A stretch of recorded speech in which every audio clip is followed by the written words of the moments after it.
You're watching KLTX, Channel 15, serving the city of Lufkin. Hello, here we are again with another episode of Memorial Cooking Innovations. I'm Leanne Anderson. And I'm Wendy Tylich. And summer's winding down, and you know what that means is fall sports. That's right. And one of the major events associated with fall sports is tailgating. So, are you ready for some football?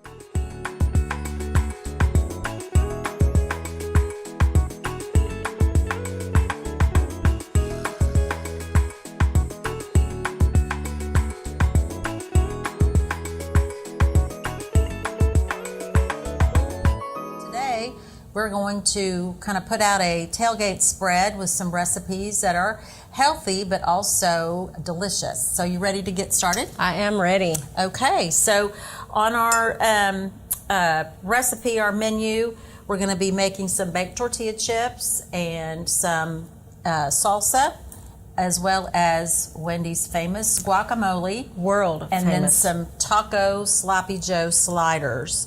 So first we're going to make those tortilla chips and get them going in the oven. And we're going to take some corn tortillas. You can use a pizza cutter, or you can use kitchen shears or a knife if you don't have either of those, and just cut those tortillas in half, and then you can stack them on top of each other and cut them into thirds or fourths again. And this might be something you could get help from the kids with on to help them make that. While she's finishing up those tortillas, what we're going to do next is mist them. And I got a new little gadget this week. This is called a misto. And I'm going to pour some olive oil and lime juice. It's about a juice of 1 lime with about 3 tablespoons of olive oil. I'm just going to pour this in here. Put that in there. Tighten that lid. Replace this, and then you pump this to inject air into this mister. So the advantage of this is, there are several actually. This is a little healthier. You can use just your canola or olive oil and add any other flavorings you might want to without any other additives. And then also it's going to be less expensive. You can just use your bulk bottle of oil and add it to this mister without having to keep buying cans of cooking spray. And then it doesn't cause you to exactly put too much oil on them. Right. And then also by making the chips this way, we can control how much salt is added as well, as many of our chips have a lot of sodium. Now if you're pressed for time or not really concerned about the sodium, you can always buy some pre-made chips. There are several multi-grain options available now. The Sun Chips have a lot more fiber, and the multi-grain tortilla chips also. We've preheated the oven to 350. I lined the baking pan with parchment paper for a couple reasons. One is you don't have to clean the pan when you're done, so that saves you some time. The neatest invention. Exactly. And when we get ready to put the oil and the seasonings on, I'll show you how that helps us kind of coat them out. those Do you want chips. Me to Yeah, I think we'll just do those? Yeah, we'll do those. Because you don't want more than a single layer. Right. So just spray the chips, and then we're going to sprinkle a little bit of ground cumin. If you don't like cumin, you can do garlic powder or onion powder or taco seasoning. This is some chili powder. Ooh, spicy chips. If you like it really spicy, you could also use a little of the cayenne pepper, would also give it a little kick.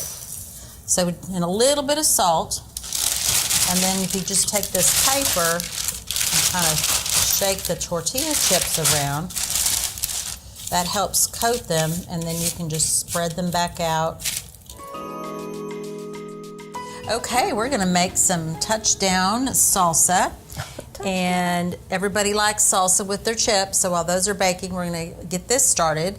This is going to be a high fiber recipe with beans and corn. So we have 1 can of no salt added black beans, and then also about 1.5 cups of corn. So you can add those to the bowl first. Black beans have protein and a lot of fiber, a lot of other vitamins and minerals, kind of helps us get those 5 cups of vegetables and fruits a day that we need. On the corn, you don't have to thaw that. especially if you're going to let this sit and kind of marinate for a few hours, and that will also help keep your dip cold. And if you don't want to use frozen, you can use a can of corn, just like the same size as the beans. The next thing we're going to add is a chopped tomato. I use 2 of these little vine-on tomatoes that you can get at the store. They always seem to be a little bit juicier. Kind of cut that stem end off. This will be very colorful dip too. Yes. And of course your tomato adds lots of vitamin C and lycopene. That's a really important nutrient. Antioxidants. So go ahead and add those tomatoes. The next thing we're going to add is some healthy fat with some black olives. We took a small can, this is a 4-ounce can, and just opened the lid and drained the brine off to get rid of some of the salt. And then we're going to add some diced roasted red bell pepper. You can find this in the condiment section of the grocery store. The way these look when you take them out, they're one long pepper, and so I just cut them into smaller dices. And this is going to add some more of that vitamin C and vitamin A. There's a little bit of oil in there, so that's going to help make some of the dressing. That was from the jar the oil was? Yes, because it's kind of in an oily solution. And then the juice of a lime. If you have a juicer, that's great, but kind of the way I like to do a lime in a recipe like this is just squeeze that, cut it into 4s, and squeeze that juice on there. And that's going to add a little bit of citrus flavor as well. Another great ingredient you can use is the cilantro paste. It's just a stir-in paste. A lot of times you buy cilantro, maybe use just a little bit, and the rest of it goes bad before you use it.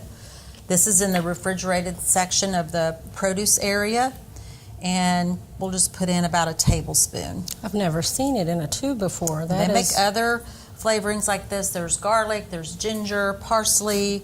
There's several others as well. So it's real handy. Easy and handy. Saves some time chopping up the cilantro.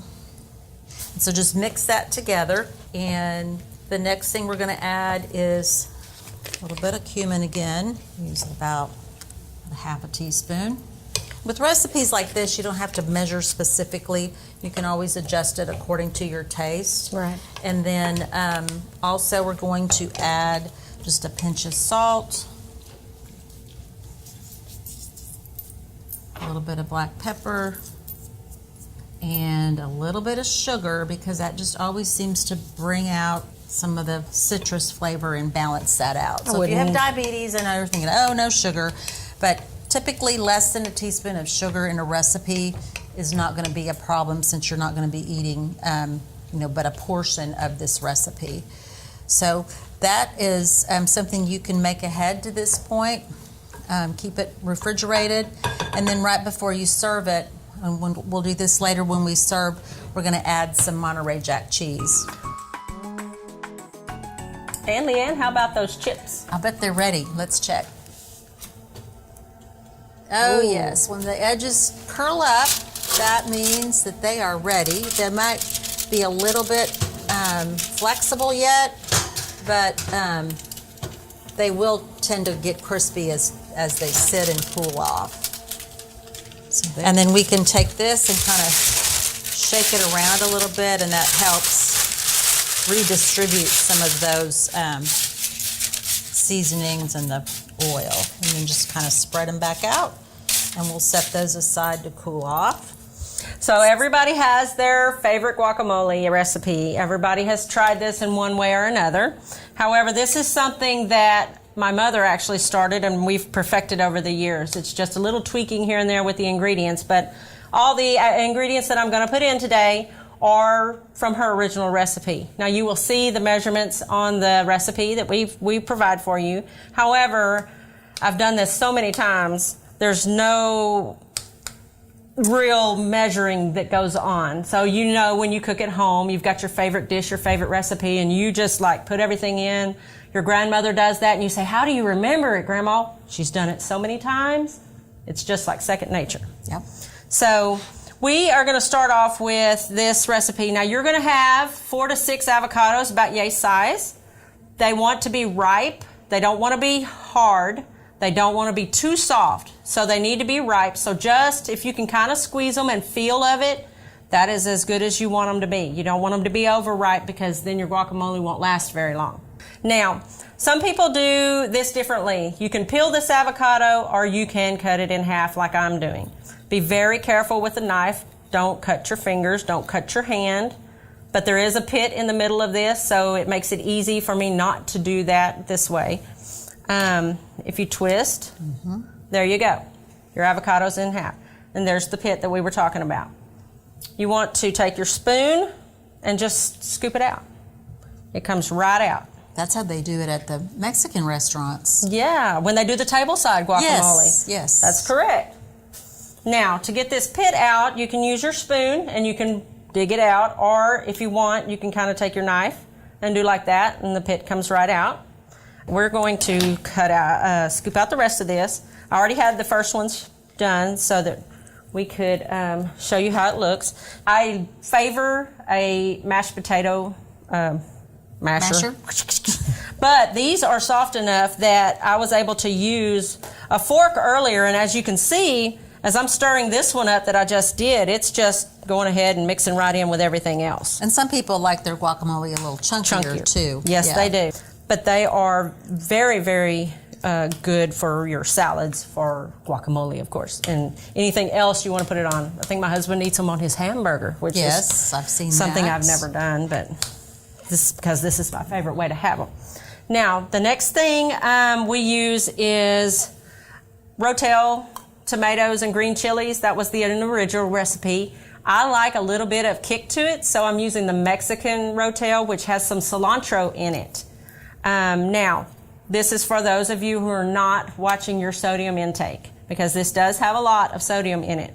You also want to be very careful with this can, because when I cut the top off, I left a little bit of it so I could drain the juice out of it. You don't want the juice to go into your guacamole either. But this is also very sharp edges, and they will cut your fingers really hard. Kitchen safety is a must. To save on the sodium, you can use fresh tomatoes, fresh cilantro, and you can use fresh green chilies if you want. If any of those things you're allergic to or any of those things you just don't like, then just don't put it in. You don't need to. It is to taste, so this is how you like it, or what you can tolerate as far as your diet or your allergies. The next thing is this is what they look like out of the Rotel can. So we're going to just add that to it. Now there is a little juice that did pour out, but that was from the tomato setting for a little while. They will make their own juice, as you know. Anybody that cuts up tomatoes will see that they always make their own juice. So you stir that in, and it starts to look really, really good. Now you could actually stop here if you wanted to. Yeah. However, I like onion in mine. About 1/3 of a cup of onion. You can have more or you can have less. And so we add that onion in there. One thing you can do with the onion, a lot of people don't like the crunchy part of the onion, is if you have a little food processor, you can process those onions really fine, and that then you don't even know they're in there. They're in there. Yeah. You want to put some lemon juice in there. This does help preserve the avocados and try to keep them from turning brown. However, if it sets overnight, they will still at the very top turn brown. And if the next day you can stir them up, and it'll be perfect. It'll be bright green again, and it'll taste even better than it did the day you made it. Those flavors kind of marinate. Yeah, and you can do about 1/4 cup of lemon juice, or you can just kind of squeeze it out all over the top. Is kind of what I do. Probably not. I don't use quite as much lemon juice as the recipe says, because it tends to have a tart taste, and I don't like my guacamole to have a real tart taste, because then you put the sour cream in there and you're missing something, which is you always have to taste test to try to make sure that whatever you're missing you put more in. Right. So we've got that in there. Sour cream is our next thing. You can use the light sour cream if you're watching fat. This has 5 grams of fat per serving, which is 2 tablespoons. The recipe calls for a tablespoon, I think, or maybe a little more than that. You can eyeball it. Generally, a tablespoon is about the size of your thumb. Okay, That's what we so tell I put probably 3 in there, about that much. Yeah. My husband likes mayonnaise. You can use Miracle Whip mayonnaise in place of the sour cream, and you can also use a light version of that. Just whatever you prefer. There's just a lot of alternatives to what that you can do. So you stir all that up. A little bit of salt. Yummy. It is really nice. Just a little. We're just going to put a little salt in there just for the flavoring. We're not going to overdo it because there is, like I said, a lot of salt in that rotel. You don't need that much. We're going to stir this up. It's very creamy, as you can see.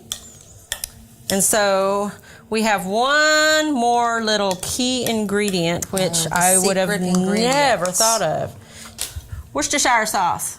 I love this stuff. So if you have it at home, sometimes we put it on steak, things like that to cook with. I just mix it up really, really good. I like to put it in that. Very good. I love the flavor, and it doesn't take much. All of the bottles usually come with one of these little dropper things on the top. Just kind of shake a little bit in there, maybe a teaspoon and a half, and then mix that in there too. Awesome. So avocados are really a great nutrition addition. The avocado is a fruit. Nutritionally, it's more like a fat, and that's one of the main nutrition factors. Right? The good fat. It's 75% of the fat in the avocado is unsaturated or a good fat. So what that means is that it can actually help improve your cholesterol levels.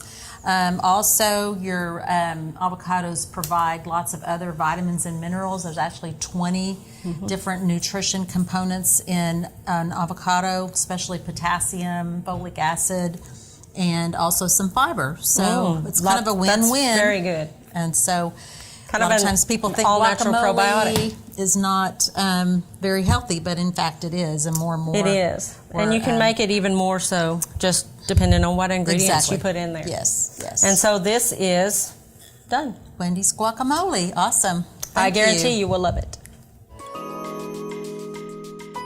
Okay, we're moving on to the home run sliders. Oh, great. This is going to be wonderful. So this recipe I am dedicating to our Fearsome 14 baseball team. They are in Michigan while we're filming this. Way to go, guys. And competing in the Junior Little League World Series. They've won 2 games, so we're hoping that these sliders bring them luck, and I'll tell you more of why I think that later. But these are sliders, kind of taking a twist on Sloppy Joes. As we were making kind of our plans for the show, and our other recipes had a little Tex-Mex twist, I thought, why not make Sloppy Joes but make them with tacos? That sounds great. This has got another twist. It's a little healthier version. I'll let you go ahead and get started. We've got about a tablespoon of canola oil heating up in this pan over medium-high heat. We're going to add about 12 ounces of 93% lean hamburger. So it's very lean.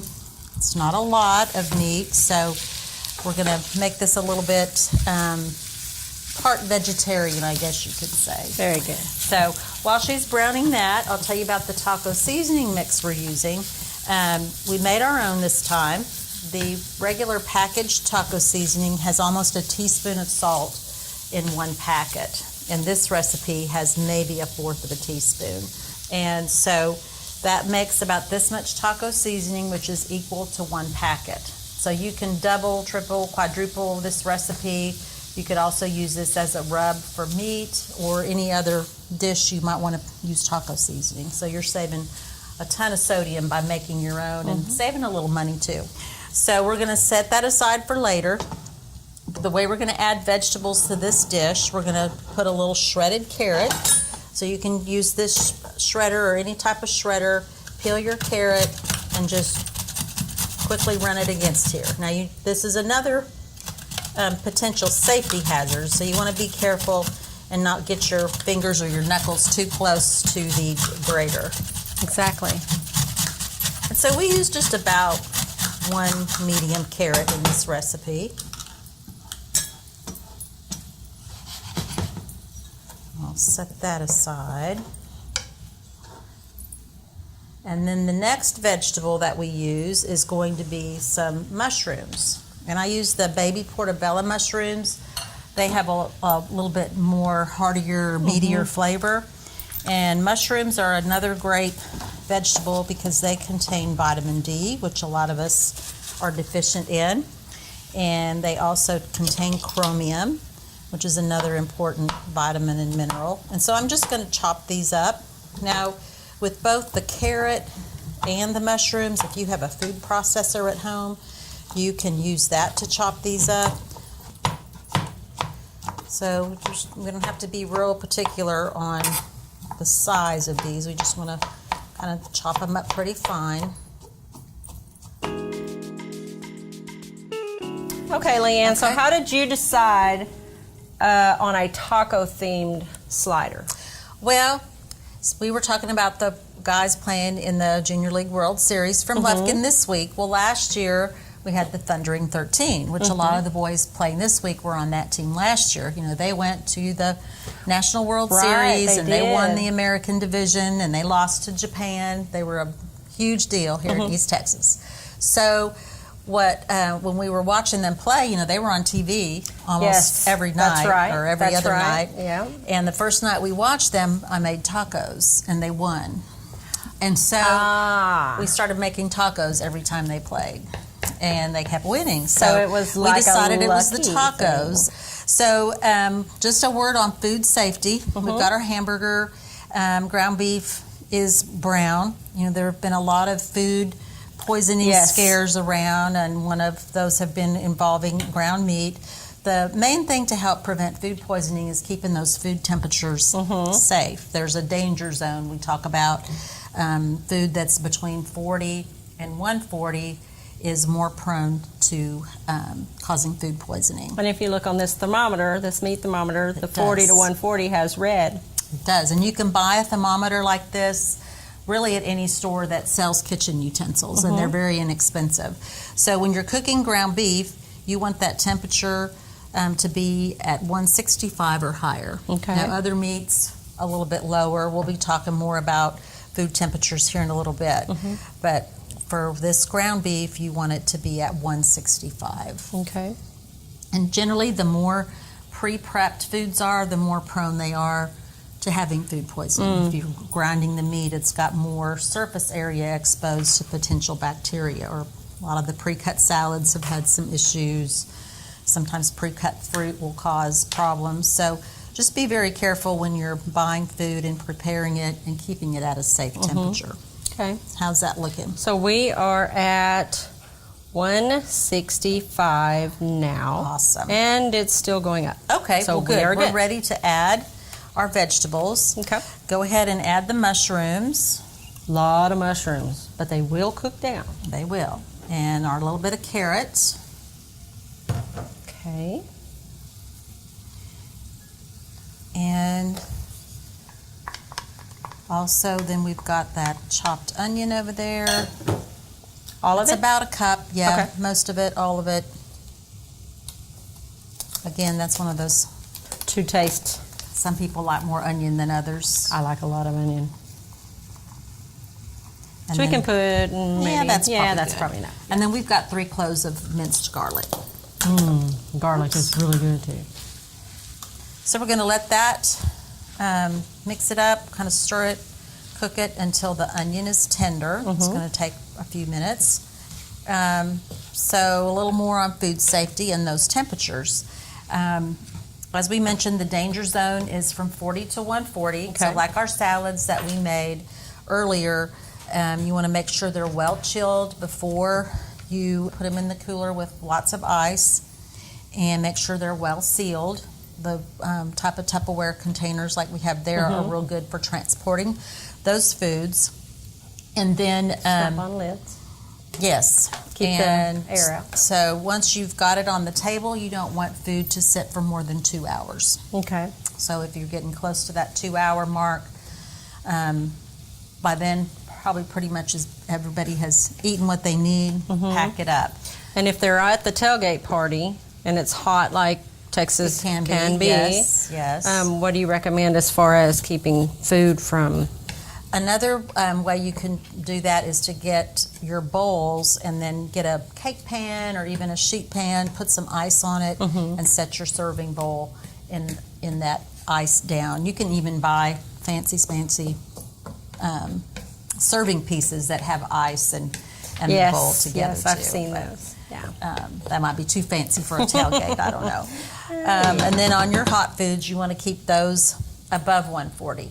And with that, when you're packing, let's say you do the sloppy joes, you want to put those in a casserole dish with the lid, and then kind of the old-fashioned way we used to do it is take towels and wrap around it and put it in a cardboard box, or you can buy special thermal carriers now too that will help keep it hot. So that looks like it's coming along, and next we'll be ready to add some of those seasonings. All right, Leanne, it looks like this is all done. Those vegetables are soft and the onions are turning clear, so we're ready to add some seasoning. Okay. Take our taco seasoning mix and just kind of sprinkle that on top of there and stir it in. And kind of let it, that helps it coat all of the little vegetable Ooh, that and meat smells pieces. really good. Doesn't it smell good? So now we're going to add just a tablespoon of tomato paste, and that's just going to help thicken the sauce up when we add the tomato sauce.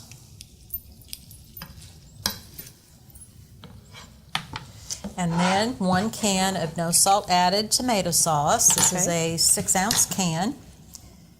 I'm just going to pour that on there. That looks good. There's the sloppy Joe. There's the sloppy Joe. And the last secret ingredient, just a pinch of sugar again. It just helps kind of balance out that tomato sauce. That is amazing. I would never have thought about putting sugar in any one of those recipes. That is really It's my secret good. ingredient. So you just want to let that simmer for a few minutes. And if it gets a little bit too thick, you can always add a little bit of water to it to thin it back up. This is starting to look like what sloppy joes look like for me. And if you wanted to, you could put these in a crock pot slow cooker and keep it warm. That way you wouldn't have to worry about maintaining the temperature. It would keep them warm. And you could do that even on tailgate parties, because Yes. a lot of people do bring their generators for things like that. Well, Wendy, I'm ready for some tailgating. How about you? I am too. This looks awesome. I agree. Thank you so much for sharing your guacamole recipe with us. Today we made 2 different dips with some baked tortilla chips, which are going to be lower in fat and sodium. Yes. And also just a little bit different. And then we made a salsa with beans and corn and tomatoes. We got lots of vegetables in that recipe towards our 5 cups of fruit and vegetables a day. And of course, avocado is a fruit. We can't forget that. To the salsa, we've added some Monterey Jack cheese to give it a little protein and calcium. And then we made our home run sliders that are actually halfway vegetarian. We took some lean ground beef and added mushrooms and carrots. So it just kind of helped make those a little lower in fat and calories. And again, added some vegetables. So I think we did a good job today. It looks amazing. We did a great job. Thank you, Wendy, for joining us again for this month's Cooking Innovations. Well, thank you for having me. I enjoyed it. It was a good time. And once again, we hope we're going to be changing tailgating one bite at a time.